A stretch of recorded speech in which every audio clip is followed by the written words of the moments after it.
Hello YouTube. Today we're working on this lovely 6-cylinder LLB in Outback. I'm charging the battery up, but unfortunately the radiator blew. Actually, it didn't blow. The radiator makes the transmission and the coolant. So not only do I need a new radiator, I need a new transmission likely. But this video is just going to be about the radiator change on a 6-cylinder. Let's get started. Underneath here, this transmission line is actually broken as well, but if it was there, you'd remove it, remove the other end of the transmission line, and remove the lower radiator hose.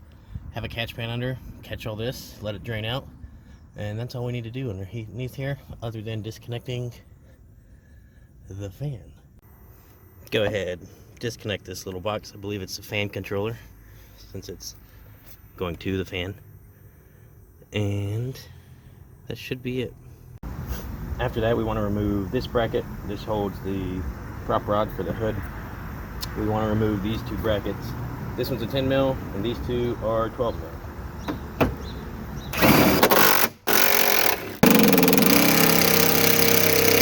Can you tell these have never been off? If you still have the cover, which this does, I think you'll need to remove this.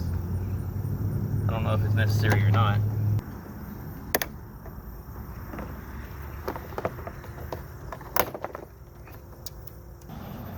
On the 6 cylinders, there's two upper hoses right there. Looks like they still got the factory clamps on them, so this is likely, I guarantee you this is factory. Go ahead and clamp these out, so we'll slide it out and remove the two upper hoses. I really like this style of plier. It's very quick and very strong, as you can see there.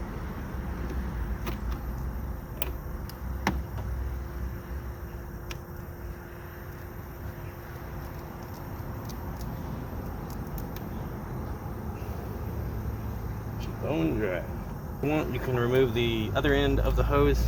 Honestly, with this being a factory hose, I think I'm going to replace it. After that, we want to remove the overflow bottle, pull this hose out, and take out these two 10mm bolts here. Oop. It's tight in there, but you can do it.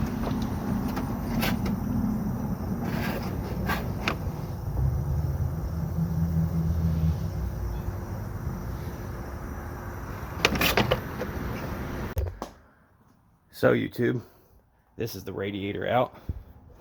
As you can see, it doesn't look that bad. I know you can mostly see the fans and whatnot. This module's a little different. It looks like it controls both fans. On the older 6 cylinders, there's a connector for each fan. So it looks like they moved a module out here, which is fine. It's just something worth mentioning. The radiator itself looks like it's hit a few critters in its day, but there's no obvious leaks. The problem is, it failed internally, and whoever told you that oil and water cannot mix has never seen a Subaru. So this is one of the transmission coolant lines. Here's the other one. Somewhere in there is where it failed and mixed everything. If you were doing this early, an extra tip here, there is a little petcock that you can just twist open to drain it. But in my case, I just remove the hoses. It's easier. I've got a pan that catches it. It's just not as recommended. Next step though is pretty easy. We're just going to remove these 10mm bolts across the top here and take off the fans. It comes right out. It's like they want to come out.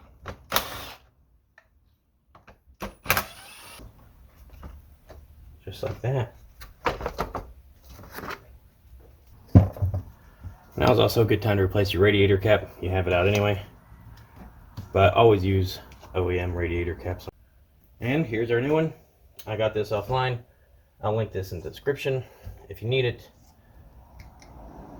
Start reassembly. Put that on.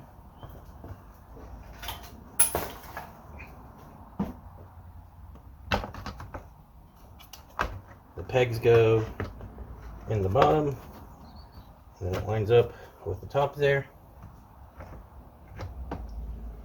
just like that. It's really not a bad job at all. And as cheap as it is, and knowing that it killed this transmission on this car, I'm really going to recommend kind of replacing them as preventative maintenance. You could definitely do this on your own at home. You're just going to need a catch can, a 10 mil, a 12 mil, some pliers. Now go put it back in the car. It's that easy. One thing to note, these are the transmission lines. I am not hooking them up at this time.